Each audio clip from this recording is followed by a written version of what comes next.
और मेरा निवेदन सभी मेरी जीजियों से, मेरे जीजाओं से, मेरी बेटियों से, बेटाओं से, मेरी माताओं से, श्रावण के महीने के जितने सोमवार रहें, प्रत्येक सोमवार को शंकर जी का अगर मंदिर जा सको तो ठीक है, ना जा सको तो शिखर का दर्शन, और वो भी ना कर सको तो अपने घर में जो शिवलिंग है उस पर 3 बार, 3 छोटा सा लोटा ले लो, बड़ा लोटा ले लो, कैसा भी 3 बार शिव जी का नाम लेकर 3 बार जल को अवश्य चढ़ाओ। जितने सोमवार पड़े श्रावण के महीने में आप 3 बार, भले 1 लोटा जल है उसी को रोक रोक कर 3 बार चढ़ाओ, और 3 बार चढ़ाओ। जैसे शिव मंदिर में 3 ताली का नियम है, सावन महीने में 3 लोटा अर्थात 2 लोटा जल पर रुककर 3 बार अगर जल चढ़ाया जाता है तो ब्रह्मा, विष्णु और महेश उस जल को स्वीकार कर कर तेरे घर का भंडार भर देते। 3 बार सावन के महीने में किसी भी एक सोमवार को अगर व्यापार नहीं चल रहा है, नौकरी नहीं मिल रही है, तो कोई तकलीफ आ रही है, तो कोई कष्ट आ रहा है, कोई रोग बढ़ रहा है, डॉक्टर से ऐसा लग रहा है कि ये बड़ी बीमारी बताने वाला है, शरीर में कोई गांठ पड़ गई है और वो जांच के लिए गई है, तो बिल्कुल श्रावण के महीने में किसी भी एक सोमवार को गंगा जल लेकर जाइए शिव मंदिर में। शंकर जी के मंदिर में थोड़ा सा गंगा जल नंदी को समर्पित कर कर, थोड़ा अशोक सुंदरी को समर्पित कर कर, थोड़ा गणेश और कार्तिकेय को समर्पित कर कर, थोड़ा सा गंगा जल जया, विषहरा, शामरीबारी, दौतली और देव को समर्पित कर कर, थोड़ा सा गंगा जल शिवलिंग पर समर्पित कर दो। उस गंगा जल को वापिस झेल कर लेकर आओ। 3 दिन तक लगातार उस गंगा जल को पीना प्रारंभ करो। उसके बाद जांच के लिए आप कहीं पर भी जाइए, बाबा कृपा जरूर करेगा, ये निश्चित था। श्री शिवाय नमस्तुभ्यं। एक और अच्छी बात है, बहुत ध्यान लगाकर सुनिएगा जरा। जितने आस्था चैनल पर सुन रहे हो, यूट्यूब पर सुन रहे हो, फेसबुक पर सुन रहे हो या इस पंडाल में श्रवण कर रहे हो, बहुत सावधानी से ध्यान दीजिएगा। कभी श्रावण महीने में अगर आप शंकर जी के मंदिर में जाएं और शिव मंदिर किसी वृक्ष के नीचे हो, बट वृक्ष के नीचे हो, चाहे पीपल के वृक्ष के नीचे हो, चाहे वो आंवले के वृक्ष के नीचे हो, चाहे वो बेलपत्री के वृक्ष के नीचे हो, चाहे वो शमी के वृक्ष के नीचे हो, चाहे जिस वृक्ष, कोई भी वृक्ष के नीचे अगर कोई शिवालय है, शंकर जी का कोई मंदिर या शंकर जी का कोई शिवलिंग रखा हुआ, तो एक दुर्वा किसी भी श्रावण महीने में तुम जब भी किसी शिवालय में जाएं, जिस वृक्ष के नीचे शिवलिंग हो, उस शिवलिंग पर ये शिवलिंग रखा हुआ है, ये जलाधारी है। जलाधारी पर जहां शिवलिंग रखा हुआ है वहां कटी भाग है। कटी भाग माता पार्वती जी का हस्तकमल, उसके ऊपर रखा हुआ है शिवलिंग, सामने अशोक सुंदरी और भगवान शंकर के दोनों पुत्र गणेश कार्तिकेय, ऊपर से जल गिरता है जया, विषहरा, शामरीबारी, दौतली, देव, ये भगवान शंकर की 5 बेटियां। तो जो कटी भाग, इस कटी भाग पर अगर मात्र एक दुर्वा समर्पित कर कर, जिसकी किडनी या लीवर डैमेज हो रहा हो, काम नहीं कर रहा हो, या किडनी लीवर में कोई तकलीफ हो रही हो, या डायलिसिस चल रहा हो, तो मात्र एक दुर्वा उस कटी भाग पर श्रावण महीने में समर्पित कर कर, उस दुर्वा के 7 टुकड़े कर कर 7 दिन प्रतिदिन सुबह के समय पर उसको चबाकर खा लेने पर या निगल जाने पर धीरे धीरे धीरे धीरे डायलिसिस बंद होने लगता है और किडनी लीवर अपना काम करना प्रारंभ कर देते हैं। एक दुर्वा, कितनी दुर्वा? एक दुर्वा, मात्र एक दुर्वा। शंकर भगवान पर चढ़े हुए जल जब नीचे की ओर आता है, जिस जगह पर जल गिरता है उस जगह पर मात्र एक दुर्वा अपनी कामना कर कर इस शरीर के सुख के लिए शंकर भगवान के जल गिरने वाले स्थान के पास में अवधूतेश्वर महादेव के नाम से रख दी जाती है, तो जिंदगी में कभी बड़ी बीमारी नहीं आती। उसी तरह इससे रोग को समाप्त करने के लिए दुर्वा का प्रयोग किया गया। आप लोगों ने पूर्व में जो शिव महापुराण की कथा कुबेरेश्वर बाबा की धरा से करी थी, वो आप लोगों को ध्यान में होगा। दुर्वा कैसे उत्पन्न हुई थी, दुर्वा का महत्व क्या है, कितनी दुर्वा चढ़ाना चाहिए, कैसी दुर्वा चढ़ाना चाहिए, दुर्वा की उत्पत्ति कहाँ से हुई है, दुर्वा तोड़ने के बाद पानी में डालने के बाद फिर हरी हो जाती है, इसका क्या कारण है, दुर्वा गणेश जी को क्यों चढ़ाई जाती है, शंकर जी को दुर्वा किस स्थान पर चढ़ाई जाती है, ये सारी कथा आपको पूर्व में इसी कुबेरेश्वर बाबा के पावन धरा से सुना चुके हैं, जो टीवी पर डली हुई है। कभी आपने नहीं सुनी हो तो यूट्यूब पर से दुर्वासा महापुराण की कथा आप निकाल कर उसको श्रवण कर सकते। उसमें वर्णन किया है कि इस दुर्वा का महत्व क्या है, दुर्वा का क्या। मात्र एक दुर्वा शिवलिंग पर चढ़े हुए जल जहां से नीचे की ओर गिरता है, उस जगह पर मात्र अपने शरीर की कामना करते हुए भगवान से रोग मुक्ति के लिए एक दुर्वा अगर समर्पित कर दी जाए तो कोई बड़ी बीमारी जिंदगी में आ ही नहीं सकती, ग्रहण ही नहीं पा, मतलब ग्रसित नहीं कर सकती। कथा का विराम होने जा रहा है। श्रावण का पहला दिन, वैसे तो अभी आप गुरु पूर्णिमा की कथा सुनेंगे तो उसमें हम वर्णन करेंगे इस चीज का। श्रावण का पहला दिन और श्रावण का समापन का दिन, ये 2 दिन तुमरुका जी का नाम लेकर अशोक सुंदरी वाली जगह पर एक बेलपत्र अगर कोई समर्पित कर देता है तो उसके घर में वंश की कभी कमी नहीं आ सकती, उसके घर संतान जरूर होती है, पुत्र प्राप्त होता है, बेटी हो बेटा हो संतान अवश्य प्राप्त होता है, वंश बढ़ता है। एक बेलपत्र शिव को अपनी मनोकामना कर कर रोग धोग बीमारी तकलीफ कष्ट दूर करने के लिए शंकर के शिवलिंग पर अगर बन सके तो मंदिर में, आप लोग तो यहाँ हैं तो देवाधिदेव महादेव कंकर शंकर को चढ़ाओ, और अगर बेलपत्र नहीं हो तो बेलपत्र जो चढ़ी हुई हो उसी को धोकर वापिस चढ़ाओ। वापिस और सावन का महीना है, दिल से बाबा को रिझाओ।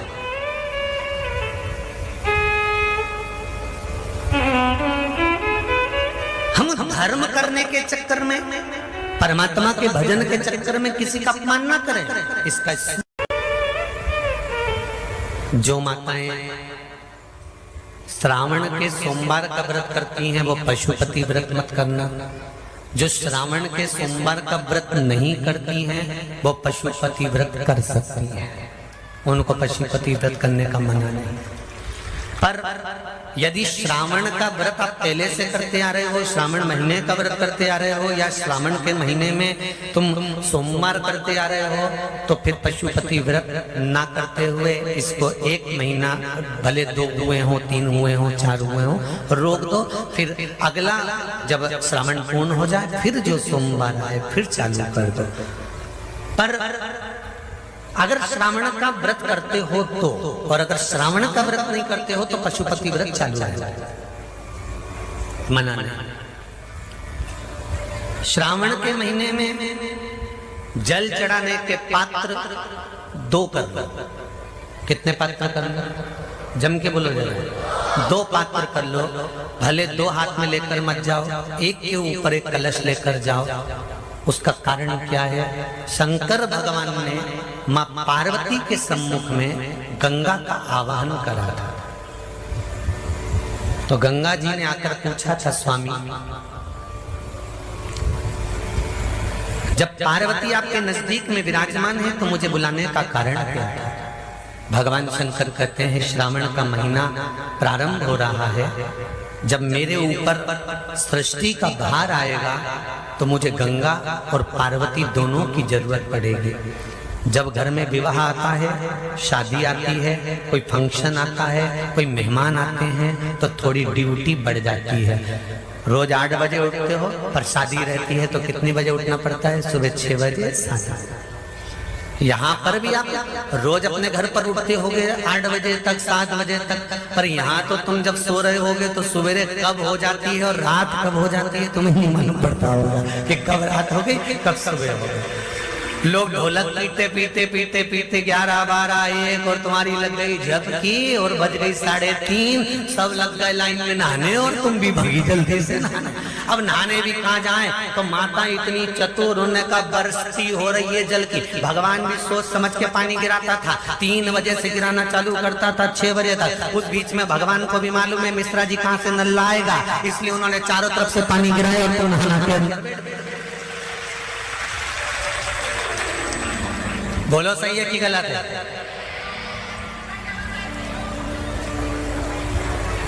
सब बाहर निकली धीरे से, इतनी चतुर राम जी, गजब की चतुर चतुर लोग आया है, गजब।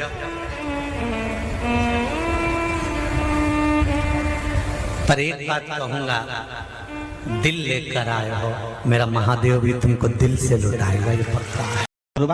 5 पुष्प और 5 लोटा जल।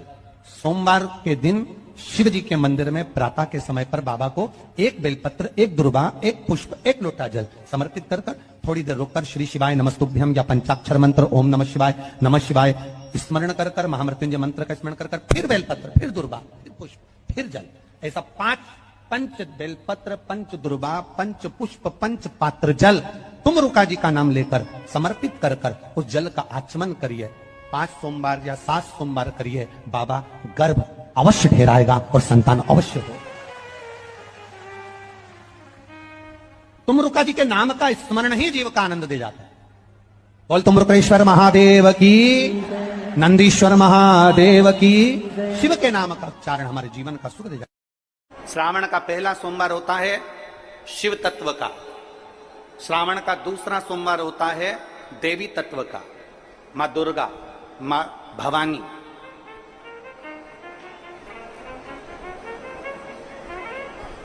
आप लोगों ने शिव पंचायत, शिव महापुराण की कथा पहले बाची आप लोगों ने सुनी होगी, उसमें शिव पंचायत का वर्णन करा था। 5 देव,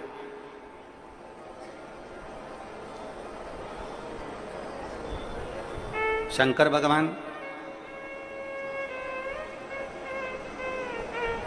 स्वयं पंचदेव में प्रथमता प्राप्त कर बैठते, मां दुर्गा,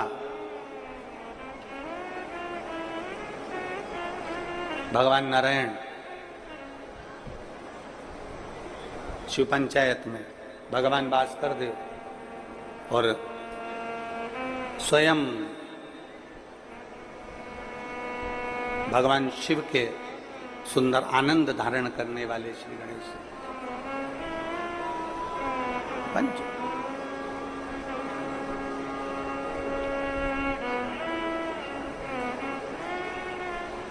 अब प्रथम में शिव, दुर्गा, नारायण, भास्कर देव, गणेश जी, ये सब भगवान शिव की पंचायत के अंतर्गत विराजमान होते हैं और ये 5 सोमवार का फल हमें प्रदान करते हैं। 5 सोमवार,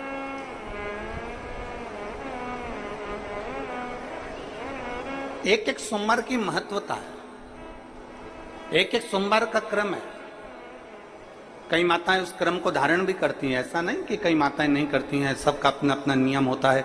कोई शिव मंदिर में जाता है तो 1 अक्षत, 1 चावल का दाना शिव जी को समर्पित करता है, कोई मंदिर जाता है तो 1 पुष्प शिव जी को समर्पित करता है, कोई मंदिर जाता है तो 1 बेलपत्र शिव जी को समर्पित करता है, कोई मंदिर जाता है तो जल समर्पित करता है। सबका अपना अपना भाव है, जैसे तुम शिव को मना सकते हो। जैसे यहां भगवान शंकर को रिझा सकते। और मेरा निवेदन सभी मेरी जीजियों से, मेरे जीजाओं से, मेरी बेटियों से, बेटाओं से, मेरी माताओं से, श्रावण के महीने के जितने सोमवार रहें, प्रत्येक सोमवार को शंकर जी का अगर मंदिर जा सको तो ठीक है, ना जा सको तो शिखर का दर्शन, और वो भी ना कर सको तो अपने घर में जो शिवलिंग है उस पर 3 बार, 3 छोटा सा लोटा ले लो, बड़ा लोटा ले लो, कैसा भी 3 बार शिव जी का नाम लेकर 3 बार जल को अवश्य चढ़ाओ। जितने सोमवार पड़े श्रावण के महीने में आप 3 बार, भले 1 लोटा जल है उसी को रोक रोक कर 3 बार चढ़ाओ, और 3 बार चढ़ाओ। जैसे शिव मंदिर में 3 ताली का नियम है, सावन महीने में 3 लोटा अर्थात 2 लोटा जल पर रुककर 3 बार अगर जल चढ़ाया जाता है तो ब्रह्मा, विष्णु और महेश उस जल को स्वीकार कर कर तेरे घर का भंडार भर देते। 3 बार जल। गंगा जल का प्रयोग एक तो पितरों के लिए, दूसरा श्रावण के महीने में किसी भी एक सोमवार को अगर व्यापार नहीं चल रहा है, नौकरी नहीं मिल रही है, तो कोई तकलीफ आ रही है, तो कोई कष्ट आ रहा है, कोई रोग बढ़ रहा है, डॉक्टर से ऐसा लग रहा है कि ये बड़ी बीमारी बताने वाला है, शरीर में कोई गांठ पड़ गई है और वो जांच के लिए गई है, तो बिल्कुल श्रावण के महीने में किसी भी एक सोमवार को गंगा जल लेकर जाइए शिव मंदिर में। शंकर जी के मंदिर में थोड़ा सा गंगा जल नंदी को समर्पित कर कर, थोड़ा अशोक सुंदरी को समर्पित कर कर, थोड़ा गणेश और कार्तिकेय को समर्पित कर कर, थोड़ा सा गंगा जल जया, विषहरा, शामरीवारी, दौतली और देव को समर्पित कर कर, थोड़ा सा गंगा जल शिवलिंग पर समर्पित कर दो। उस गंगा जल को वापिस झेल कर लेकर आओ। 3 दिन तक लगातार उस गंगा जल को पीना प्रारंभ करो। उसके बाद जांच के लिए आप कहीं पर भी जाइए, बाबा कृपा जरूर करेगा, ये निश्चित था। उस गंगा जल की प्रधानता, उस गंगा जल का एक गौ माता, गौ, गंगा और संत, ब्राह्मण, साधु, सन्यासी, सात्वित्ववान नारी, कन्या, स्त्री, इनका जो महत्व है उसको जान गए तो जिंदगी सार्थक हो। यदि भूलवश भी अगर कोई व्यक्ति मंदिर में बेलपत्र चढ़ा हुआ है और बेलपत्र उसने एकत्रित कर लिया मंदिर के अंदर ही, और मंदिर में बेलपत्र एकत्रित कर कर धागा लिया और उस कच्चे धागे में, उस कच्चे धागे के अंदर अगर उस बेलपत्र की डंडी को पीछे से उसने एक एक साधारण सी गांठ लगाकर उस बेलपत्र की माला को सिद्ध कर लिया, हल्की सी कच्चे सूत की गांठ लगाते लगाते मंदिर की चढ़ी हुई बेलपत्र को, शंकर पर चढ़ी हुई बेलपत्र को, शंकर की चढ़ी हुई बेलपत्र को ही उसने गांठ लगाकर जब माला सिद्ध कर ली और सिद्ध कर कर अगर वही माला भगवान शंकर को अर्पित कर देती है तो कहते हैं कि हमारा फिर पुनर्जन्म होता ही नहीं है। इस संसार सागर से हमारी मुक्ति हो ही जाती है, पुनर्जन्म से हम छूट जाते हैं। जैसे जगत गुरु शंकराचार्य जी कहते हैं पुनरपि जननम पुनरपि मरणम, उस प्रपंच से छुटकारा।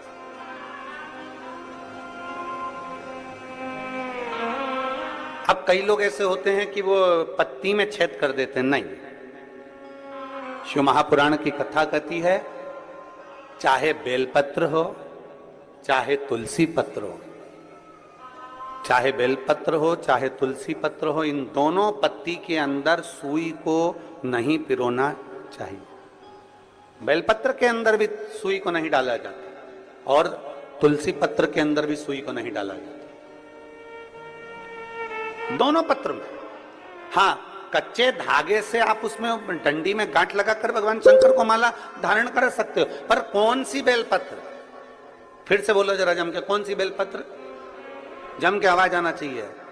जो शंकर भगवान पर चढ़ी हुई है वही बेल धोया, माला सिद्ध करी और वही माला मेरे देव अधिदेव महादेव को समर्पित कर दी, वही माला।